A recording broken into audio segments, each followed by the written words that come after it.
ये डॉक्टर साहब हमें बताएंगे कि बच्चों में हृदय रोग क्यों होता है, किस लिए होता है, क्या इसका पता जन्म लेने से पहले चल सकता है? क्योंकि आज के ज़माने में बहुत सारे ऐसे बच्चे हमें दिखाई पड़ते हैं, सुनने को मिलता है, देखने को मिलता है कि वो पैदा होते हैं और हृदय रोग से ग्रसित हो जाते हैं।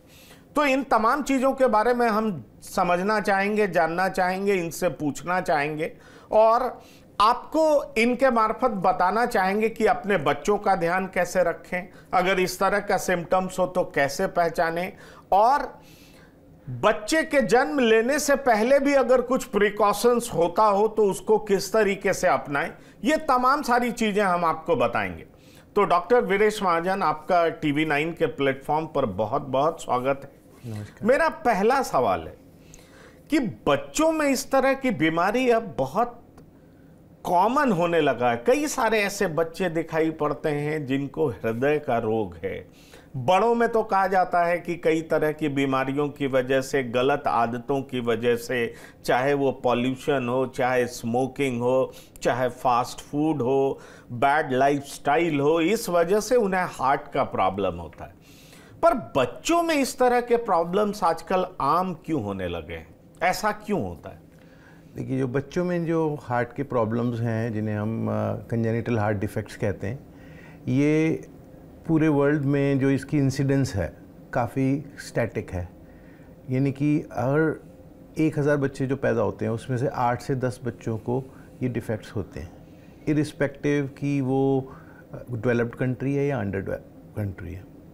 द रीज़न इज़ कि ये जो बच्चा जब गर्भावस्था में विकास हो रहा होता है तो पहले 14 से 18 हफ्ते के अंदर जो हृदय का पूरा विकास होता है, तो इसको आप एक डेवलपमेंटल डिफेक्ट कह सकते हैं। जैसे कुछ बच्चों के हृदय में सुराख होता है जिसको हम कंजेनिटल हार्ट डिफेक्ट कहते हैं, कुछ बच्चों के लिप्स में क्लेफ्ट लिप होता है, ये सब कंजेनिटल डिफेक्ट्स हैं।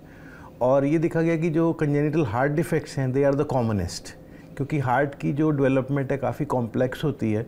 तो इस कारण during the first trimester of pregnancy अगर कोई दिक्कत हुई, मदर ने कोई मेडिसिन्स खा ली जिसकी वजह से ये प्रॉब्लम आ सकती है।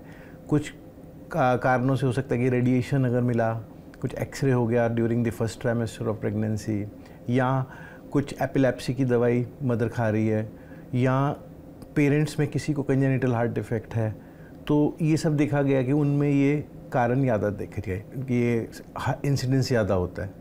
बाकी ये देखा गया कि जहाँ पर मैरिजेस रिलेटेड होती हैं, कंसैंगुइनस मैरिजेस इसको कहते हैं, उसमें भी ये डिफेक्ट्स ज़्यादा कॉमनली पाए जाते हैं। मतलब जो रिलेशंस में शादियां होती हैं, क्लोज रिलेशंस में, कजिन्स में जो शादियां होती हैं, उनमें ये ज़्यादा प्रॉब्लम होता है। तो बेसिकली ये जेनेटिक डिफेक्ट इसे कहा जा सकता है।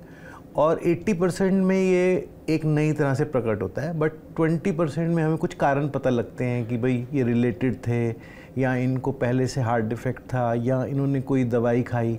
जैसे आजकल की नई जनरेशन में स्मोकिंग और अल्कोहलिज्म फीमेल्स में भी कॉमन हो गया है। तो अगर फर्स्ट ट्राइमेस्टर में if the mother is taking alcohol और smoking, that can also increase the chances of child having a heart defect. आपने एक बड़ी इंपॉर्टेंट बात कही।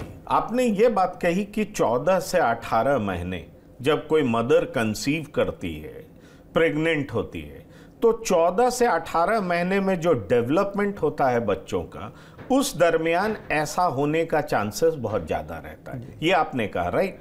पर देखिए, आजकल मेडिकल साइंस इतना डेवलप कर चुका है। दरअसल ये बताया जाता है कि जब भी कोई औरतें प्रेग्नेंट होती हैं, कंसीव करती हैं, तो उन्हें डॉक्टर्स के पास जाना पड़ता है। प्रोजेनी की हालत क्या है, बहुत तरह का मेडिसिन लेना पड़ता है, बहुत तरह, क्योंकि हार्मोनल चेंजेस भी मदर में बहुत ज़्यादा होते हैं। तो ऐसी स्थिति में मैं चाहूँगा कि आप हमारे दर्शकों को बताएं कि क्या प्रिकॉशन लेना चाहिए जिससे इन तमाम समस्याओं से दूर रहा जा सके। देखिए, इसमें क्या होता है कि जो हार्ट का डेवलपमेंट है पहले 18 हफ्ते के अंदर 0 to 18 वीक्स में कंप्लीट होता है। तो इस दौरान नॉर्मली, अब अगर शहर में रहते हैं लोग तो उनका अल्ट्रासाउंड भी टाइमली हो जाता है प्रेगनेंसी डिटेक्ट होने के बाद। फिर उसके बाद लेवल 2 अल्ट्रासाउंड भी होता है। तो सबसे पहला कांटेक्ट हमारे साथ नहीं होता मदर का या फैमिली का जिसमें प्रेगनेंसी आई है। पहला कांटेक्ट उनका गायनेकोलॉजिस्ट के साथ होता है और गायनेकोलॉजिस्ट के थ्रू वो रेडियोलॉजिस्ट से मिलते हैं जहाँ पे उनके अल्ट्रासाउंड स्कैन किए जाते हैं। तो जो लेवल 2 अल्ट्रासाउंड स्कैन है यूजुअली 12 हफ्ते से 14 हफ्ते के बीच में किया जाता है।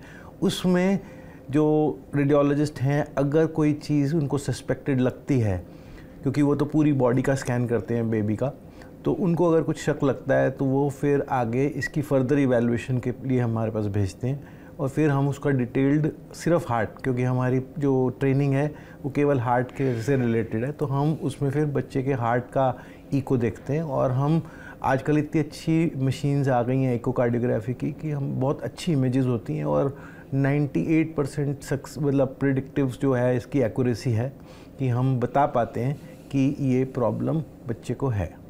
नहीं तो आप बता तो पाते हैं क्योंकि एक्यूरेसी मशीन की बहुत ज़्यादा है, कार्डियोग्राफी बहुत शानदार तरीके से होता है, बेहतर इमेज आता है। लेकिन मेरा एक सवाल है, जब आप ये जान जाते हैं कि पेट के अंदर ही वोम्ब में ही प्रॉब्लम है, बच्चे का हार्ट ठीक से डेवलप नहीं किया, परफोरेटेड हार्ट जिसको हम कह सकते हैं कि उसमें कुछ होल है या कोई समस्या है, तो क्या ये पॉसिबिलिटी है कि पेट के अंदर ही उसका इलाज किया जा सके? जो फीटल कार्डिक इंटरवेंशन जिसे कहा जाता है, तो फीटल कार्डिक इंटरवेंशंस की काफ़ी रिसर्च और डेवलपमेंट्स हुई हैं और ये चिल्ड्रन हॉस्पिटल बॉस्टन जो यूएस है वो पायनियर हैं इसके, और मैंने कुछ समय वहाँ बिताया था इसके बारे में और जानने के लिए और इसको यहाँ इंडिया में भी इसका शुरुआत करने का। तो ये जो इसमें काफ़ी विकास हुए हैं। जैसे पहले जो इंटरवेंशंस होती थी वो एब्डोमेन मदर का एक्सपोज करके फिर यूट्रस खोल के फिर की जाती थी। अब बिना सर्जरी के भी डायरेक्टली नीडल बच्चे के हार्ट में जाके कुछ वैल्व्स वगैरह को खोल दिया जाता है। बट अभी भी ये देखा गया है कि जो बहुत कॉम्प्लेक्स प्रॉब्लम्स हैं जिससे हमें लगता है कि बच्चा प्रेगनेंसी नहीं निकाल पाएगा अगर कोई इंटरवेंशन नहीं हो, उन्हीं केसेस में ये किया जाता है। क्योंकि क्या होता है, जब बच्चा माँ के पेट में होता है वो माँ के सपोर्ट के साथ होता है और 2 सुराख नॉर्मल होते हैं बच्चे के हार्ट में, जिसको हम PFO और PDA बोलते हैं। इससे बच्चे के अंदर काफ़ी जो कॉम्प्लेक्स हार्ट डिजीज़ भी हैं वो प्रेगनेंसी के दौरान बच्चे को परेशान नहीं करती, क्योंकि वो बच्चा माँ के थ्रू सपोर्ट, उसको एक तरह से कह सकते हैं cardiopulmonary bypass, natural cardiopulmonary bypass machine पे होता है बच्चा, जो ऑपरेशन करने के लिए भी हम करते हैं। तो ये कुदरत की तरफ से ये है कि वो बच्चा प्रोटेक्टेड रहता है। तो आप देखते होंगे काफ़ी कॉमनली कि बच्चा प्रेगनेंसी बिल्कुल नॉर्मल चली गई, जब बच्चा हुआ तो उसको नीलापन था या उसके सांस में दिक्कत थी और वो फिर हमारे पास रेफ़र होता है। तो उसका कारण यही है कि ड्यूरिंग प्रेगनेंसी बच्चा क्योंकि मदर से कनेक्टेड होता है तो ये सब डिफेक्ट्स बॉडी टॉलरेट कर लेती है और उनकी ग्रोथ भी काफ़ी केसेस में ठीक हो जाती है। बहुत ज़्यादा कॉम्प्लेक्स केसेस होते हैं जैसे हाइपोप्लास्टिक लेफ्ट हार्ट या कोई वैल्व है एओर्टिक वैल्व जो मेजर वैल्व होता है कि वो खुला ही नहीं, तो उनसे जो है ड्यूरिंग जैसे अबॉर्शंस हम देखे जाते हैं, कई जो अबॉर्शन होते हैं उनका कारण देखा जाए तो कई में ये कारण हो सकता है कि कंजेनिटल हार्ट डिफेक्ट था जो बहुत ही कॉम्प्लेक्स था जिसने बच्चे को आगे जीवित नहीं रख पाए।